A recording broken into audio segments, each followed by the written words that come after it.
Welcome to another edition of the Life Vision Project.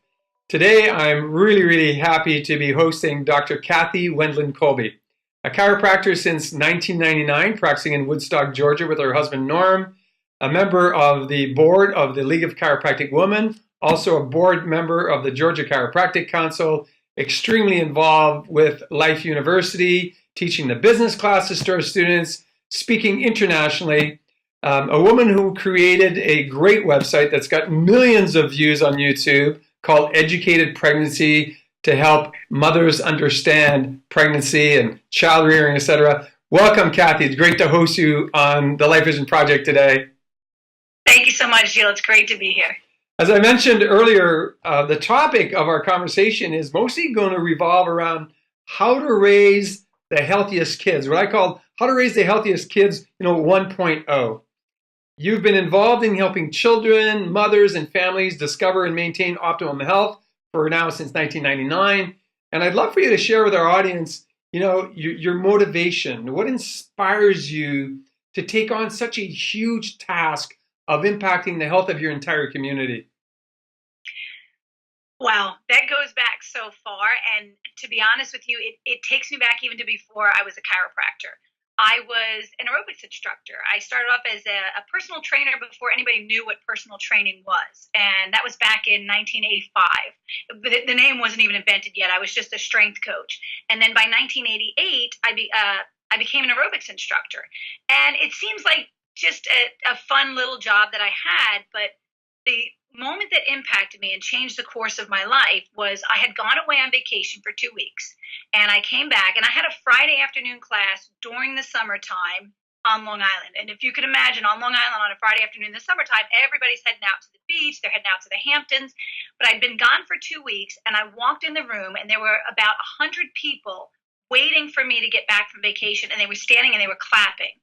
And at a young age of just 18 years old, to have that response from people that were so thankful that I was back for what it was that I was contributing and helping them experience absolutely changed my life, because I said, I want to help people experience a greater level of health. And I want to do it on the biggest scale possible. I want to help as many people as possible. And so every decision I ever made from that moment forward was with that life vision in mind. How do I help as many people as possible live a healthier life? Which is how I became a chiropractor. And then when I started seeing children in the office, and when I started seeing young children and babies and pregnant moms, and of course, when I had my children, your focus starts to shift to how can I truly impact the world? And we have to do it by impacting generations. And that's where that focus initially came from. So I realized that if I wanted to truly have an impact on generations, we had to start looking at chiropractic the way the dentist looked at it back in the 70s and the 80s. Back in the 50s and 60s, you only went to a dentist when your teeth were in pain or they were rotting out, you needed to have a tooth yanked out. But the dentists realized that that model wasn't really sustaining their industry and their profession. So back in the 70s, they started giving kids these little red tabs and going into the school and showing them with a big toothbrush and big teeth how to brush their teeth. And they gave us kids these little red tabs that we went home and we chewed. And we showed to our parents, look at my red spots. And the parents said, oh, you have plaque on your teeth. The dentist explained that those red dots are plaque. That means we have to bring you into the dentist for dental hygiene. And it changed the entire generation because the children were now educated by the dentist in school. They went home and educated the parents. So now we shifted the mindset, the consciousness of an entire generation about dental hygiene. We as chiropractors haven't done that yet. We haven't made that shift. We haven't educated enough children about spinal hygiene to go home and educate their parents so that they all understand that every human being should be checked from birth to the burial. So how do we make that change? We make that change by educating, for me, the women who are pregnant and the couples who are desiring to become pregnant so that they understand the benefits of having a healthy spine and nervous system prior to conception, so that they can have the best chance at having a healthy baby. And so that's where that whole mindset has traveled to. And we've been fortunate enough to educate, like you said, Jill, millions and millions of families around the world on how to have a healthier pregnancy, which involves, obviously, chiropractic. That's our big goal. And that's a beautiful goal. So I appreciate, the discussion on that particular topic. And from your life thus far, what have been some of the most life-changing moments for you personally, seeing these people either get involved in understanding or seeing them recover when they might have come to you, with the last hope, or they may have connected Yes. with you on Facebook or through your podcast, your YouTube channel, etc., and come from a place of no hope. So what have been some of those most changing moments for you? You gave me goosebumps when you started that question, and the list is so long, it's unbelievable. The messages that I get through YouTube and through Facebook and through our website, Educated Pregnancy, are just sometimes heartbreaking and sometimes the most touching stories you could ever imagine. I mean, I'm working with families that have had multiple miscarriages. I work with families that have had, very, very difficult traumatic births, and they just want something better the next time around because of the effects that it has had on their children. A lot of the women that reach out to me because they had such a hard pregnancy, unhealthy, not exercising, put on bed rest, gained a lot of weight, that they really didn't have the ability to have a nice, beautiful birth experience. Most of them ended up with traumatic birth stories or C-sections that, just cascaded out of control that really shouldn't have been a C-section. They ended up with what I call an unnecessarian. So a lot of these women reach out to me and say, what I experienced before was so bad that I'm so willing to try something different. And they start off with me. Oftentimes they find me just because they're looking to not gain weight during pregnancy. So, our arms are wide open, and we reach out to families and we reach out to people around the world and say, we're going to catch you wherever you are. If you're looking for a healthy pregnancy and your definition of a healthy pregnancy right now is that you just don't want to gain a lot of weight, I'll meet you there. And I'm going to bring you into a better understanding. If your definition of wanting a healthy pregnancy is, I want to learn how to eat better, I'll meet you there, but I'll bring you into a full understanding. So we meet women on all different levels of where they're at with their level of consciousness, but we bring them into a complete understanding of the 5 aspects of health, like I was always taught back in the day at Life University. And that's, of course, diet, rest, exercise, positive mental attitude, and mental impulse that's free to flow without interference. So we bring them into this understanding, and they start to realize that they do have to take care of themselves. They have to have personal responsibility. They have to eliminate all the stress in their life to the best of their extent. And they need to maintain a spine and nervous system that's fully functioning and free of interference. And the only way to do that is through safe, gentle, and effective chiropractic care, which then leads them to the question, how do I find a chiropractor? So we've been sending women and families to chiropractors around the world for years. And the stories that are coming back, because they don't all come to see me. Right? If they're in Singapore or Malaysia, obviously they're not traveling over here to see me. And I don't want them to travel to see me. That's not the point. I want them to get under chiropractic care. But the stories that come back are, my first pregnancy was a nightmare. I thought I would never have another pregnancy because it was so devastatingly bad. The memories just haunted me. And now with Educated Pregnancy, not only have I had a healthy pregnancy, I was able to have a natural birth, which they told me was never possible. So we have families that have gone from having 3 or 4 C-sections to having a natural birth, a home birth, just the birth of their dreams that has changed the way they view not only their family, but themselves. It empowers women when they're able to birth in the way that they choose to birth. And when they feel empowered, they're such a more loving and dynamic human being to be around, because when they're defeated, they look at their child as the person who took away their power. But when they're empowered, they look at it and say, I did this. I can do anything. I can be a great mom. I can extended breastfeed my child. I can co-sleep. I can attachment parent. I can raise my child in a healthy way because I already proved I don't have to do the medical model. My body was strong enough and capable enough to do it the way I wanted to, so I can raise my child in a natural model. And really, that's what our ultimate goal is to get people to realize that they have the power within, if only they can learn to tap into it and hear that subtle voice, that innate, that we as chiropractors are so blessed to be able to tap into. So, it's very obvious listening to you now, and of course listening to you, in the past from the stage or one-on-one, that you're convinced, you have this internal conviction on the value of chiropractic. And my question for you now is that in your evolution as a chiropractor, have you faced any roadblocks that tested that conviction? And when you have, how did you overcome the roadblock? I would say the first roadblock that I remember is that when I was a student, I was young, healthy, fit, I was athletic, and I only wanted to see people like me, right? Because when you're a student, you think it's about you. You think it's my practice, my adjustment, my patient. So you think it's all about you. And so I just want to see young, healthy, fit people. But I had a woman who wanted to bring me her daughter. And at the time, seeing kids was like not on my radar screen. It was the furthest thing from my mind. And I really hesitated because I wasn't sure if I want to see her. But she said, listen, my daughter knows you. She likes you. She trusts you. She's been adjusted before, but she can never really relax. And I had to get out of my own way and realize that it wasn't about me. It was about taking care of Sydney. And when we started the exam process, we found out that Sydney had been constipated since birth.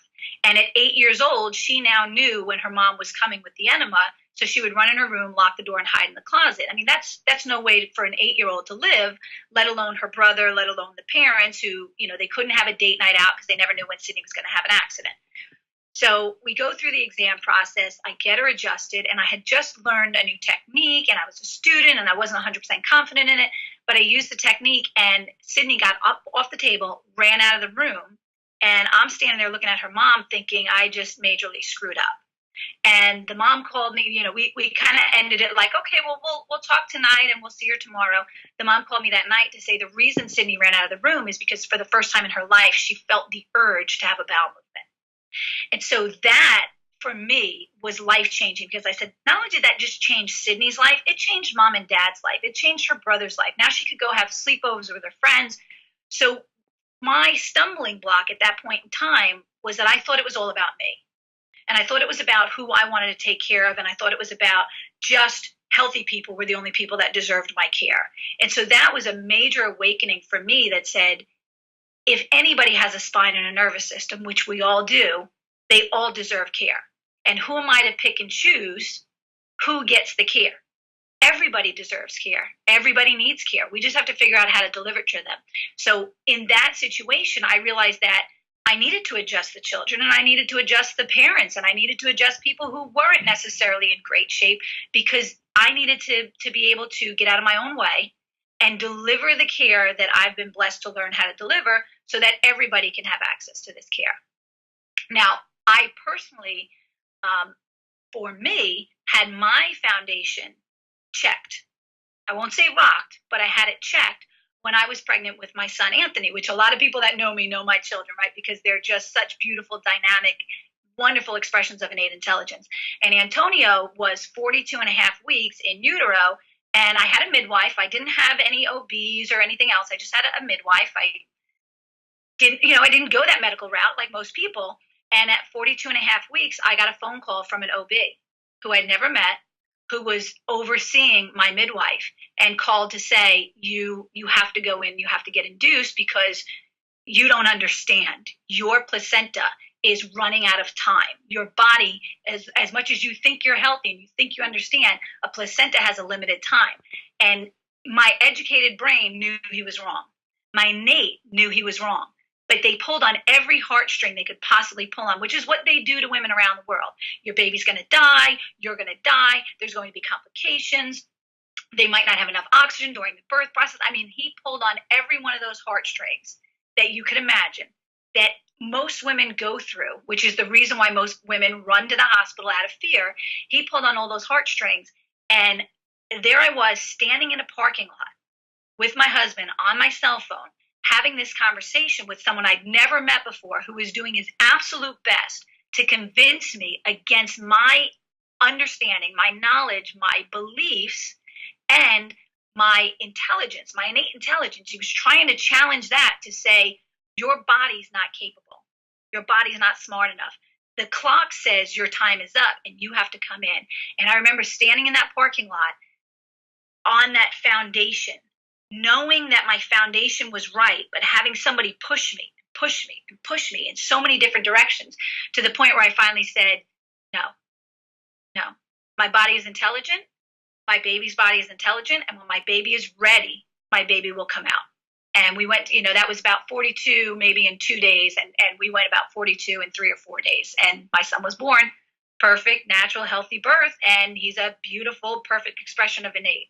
So that moment made me even more convicted that if I'm not out there, if we are not out there educating women about what goes wrong in the medical model and how the medical model is designed to instill fear in you, then we let them get scared into doing things that they don't necessarily want to do. So oftentimes when I speak on pregnancy and birth, I do dissect the medical model.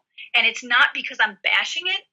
It's because I believe that we as chiropractors have to understand what truly goes on in that system in order to help our patients choose a healthier way.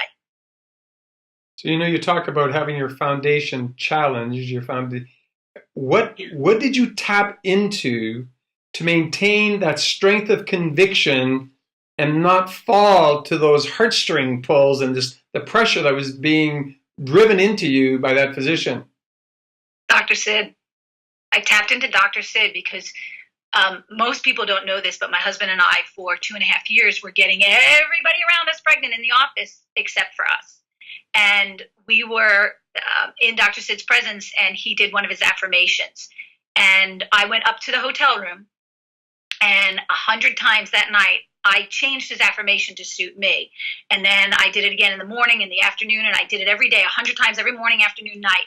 And my affirmation at that time was, I do not have to become pregnant. I am pregnant. Every cell of my body is pregnant. Right now, right this moment, I am pregnant. And that, after 2.5 years of trying, in 15 days, I was pregnant.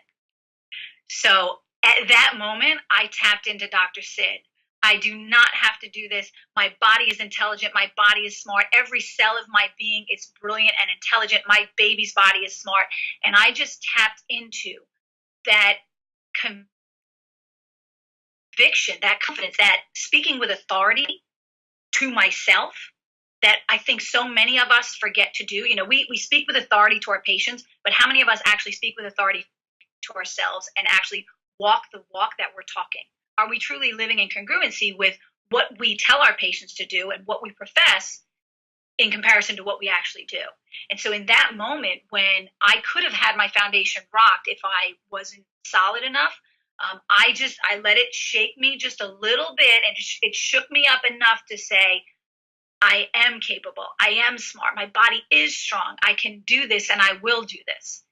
And in that moment, I got as clear, confident, and strong as I'd ever been in my life, and said, no, I know what I'm doing. I trust in innate. I trust the process.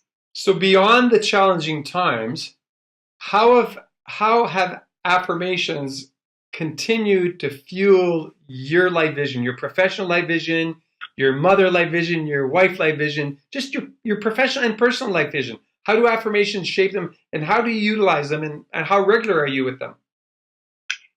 I would say we're very regular with them. With my children, I always use affirmations in utero. I always talked to them and told them, you're a smart baby, you're a strong baby, you're a healthy baby, you're a beautiful baby. When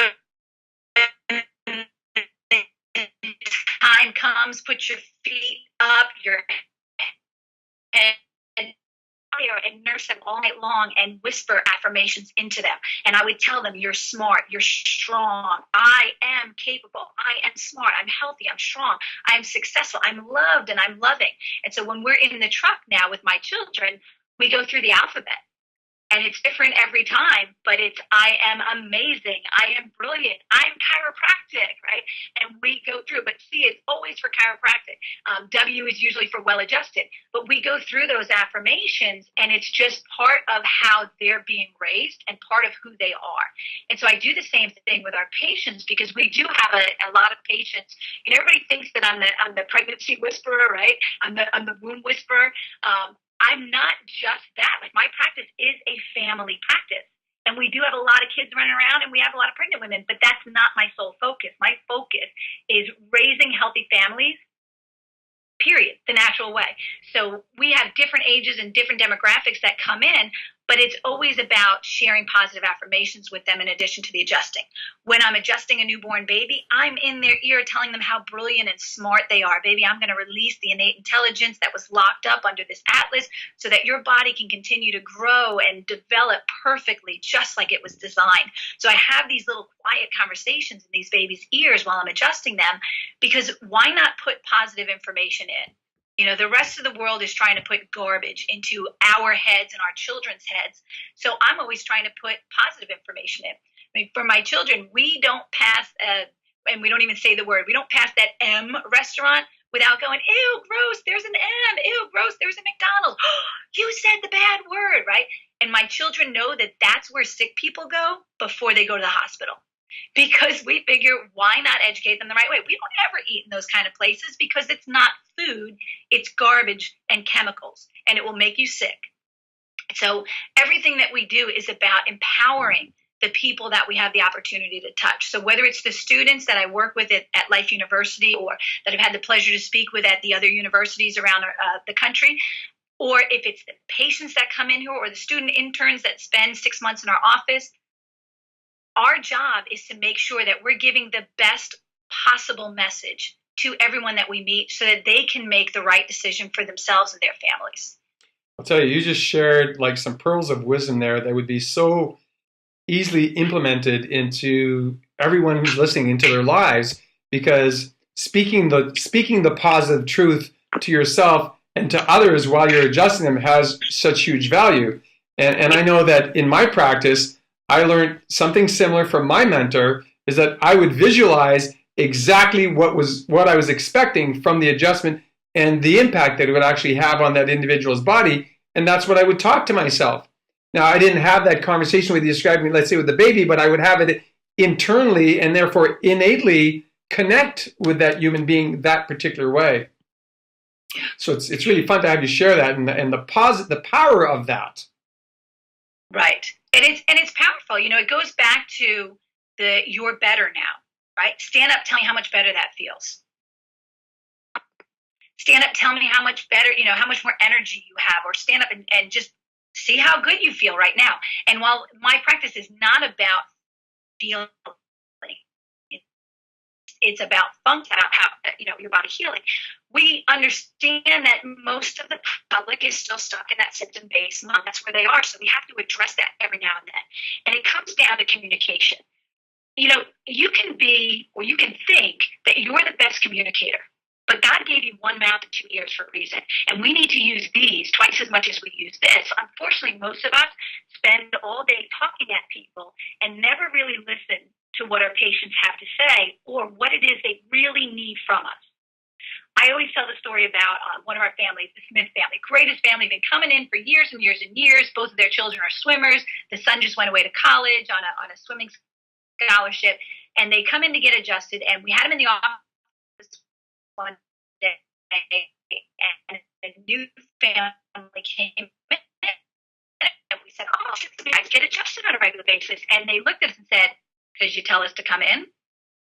And here we were thinking we had done such a great job of educating them about what it is that we do as chiropractors, that they understood it on the level that we understand it. And so they were coming in to make sure that their nervous system could function free of interference and that their innate intelligence could flow from above, down, inside out. And they said, "Because you tell us to come in." So that was one of those rude awakenings where I said, you know, we think we're communicating, but we're really sometimes just a talking head talking at people, giving the message we want to hear without making sure they understand it. I go back at the Life Vision. I was teaching a group of French students, and I was teaching them English, and they understood the basic words. So if I had given them every word pretty much in English, they could understand it. But when you string them together, there's a little bit of a communication block. Well, the fire alarm went off, and so we were coming out of the room and going down the stairs, and I said, "Hurry, hurry, hurry," and they weren't going fast enough. So I said, hurry up. And they stopped, and they started going back up. And I couldn't understand why they were going up. But then I realized they heard hurry up. So I said, no, hurry up, down. And they just stood still. Because now they heard hurry up, down. They were totally confused. Where do I go? What do I do? So I had to go against my grain, against what my communication skills said I should be saying. And I started to say, hurry down, completely against right? The English language. Hurry down. And in that instant, they got it and they started coming down. So I use that story to remind myself that even though I think I'm communicating in a language they understand, because these French students understood English, they knew the word hurry, they knew the word up, and they knew the word down. When I put them together, they didn't understand it. So your patients right now may understand the word adjustment. They may understand what their nervous system is, and they may understand that their body needs to function at its best level. But if they haven't connected how the adjustment helps the nervous system to function without interference so that their body can perform to optimum levels, then we're just talking at them. And we're not really making sense,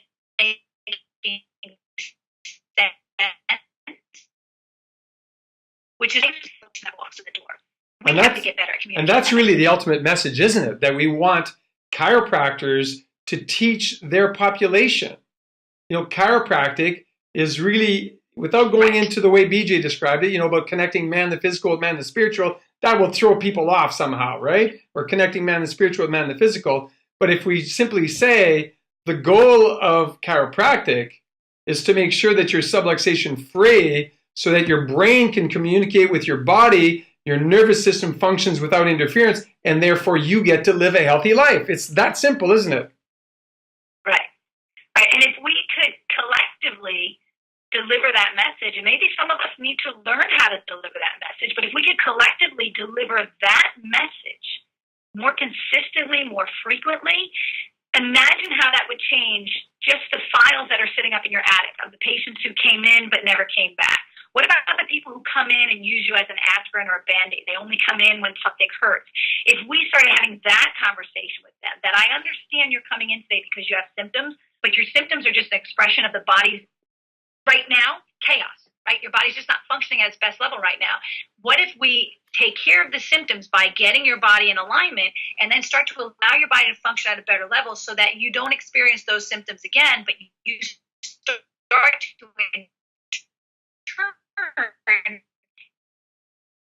experience.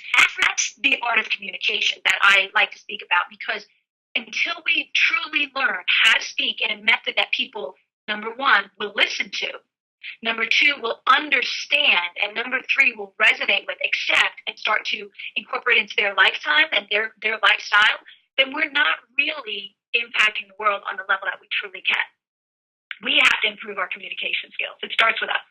I agree with you. So we're getting close to our time limit on this module. So I'd like to ask you maybe the final question. What's your best advice to people that are interested in discovering and expressing their life vision? Oof. Don't be afraid. Don't be afraid of where life is taking you. Be open. The most exciting time in your life is when you think you have a plan, but you don't really know all the steps, and you allow it to unfold in a way that takes you in new directions and allows you to have different experiences than you thought. Now, we can plan out our whole life and work the plan, but sometimes there's got to be room to just let the world take you in a direction that may surprise you and bring you to something even more powerful, even greater for your life.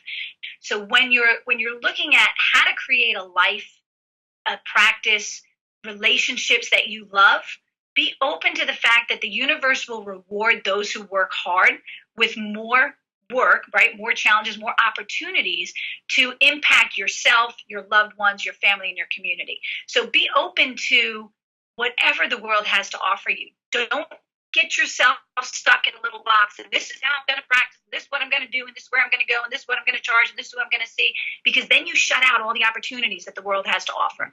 The world is open.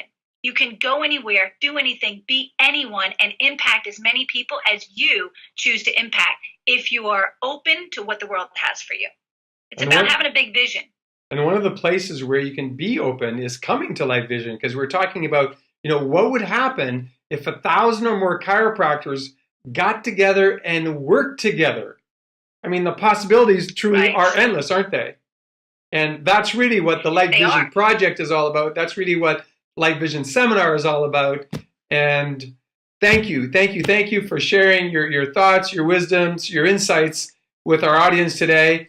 And we look forward to having you speak on the Light Vision stage, April 21st, 22nd, 2017. And of course, continuing to evolve this profession, because we're in a crisis, not only in America, but changing the face of healthcare is no longer just a thought. It's a necessity. And so thank you for being one of the peaceful warriors willing to speak out and truly be part of this revolution. Absolutely. It's my pleasure. Thank you. Love you, Cathy. Thank you.